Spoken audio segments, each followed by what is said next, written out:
সামাজিক মাধ্যমে আপনি নিজেও সক্রিয়, সেটা কিন্তু আমি এটা বলেছি কালকেও যে আমাদের ইমার্জেন্সি এবং এসেনশিয়াল অনেকগুলো পাবলিক কি ইনফ্রাস্ট্রাকচার যেগুলো আছে, পিকেআই এবং আমাদের যেগুলো জরুরি সেবা, সেখানে আমরা ইন্টারনেট কিন্তু সবসময় চলমান রেখেছি, কখনো ইন্টারনেট শাটডাউন হয়নি।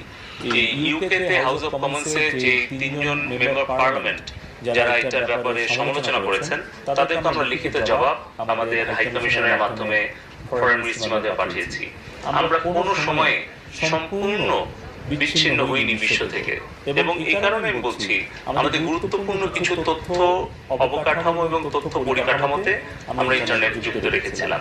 ফলে আমাদের সরকারের পক্ষ থেকে সঠিক তথ্যটা আমরা যেন সোশ্যাল মিডিয়াতে দিই, দেশে এবং বিদেশে যারা গুজব এবং অপপ্রচার ছড়াচ্ছে তাদেরকে আমাদের ব্যাখ্যাটা দেওয়া।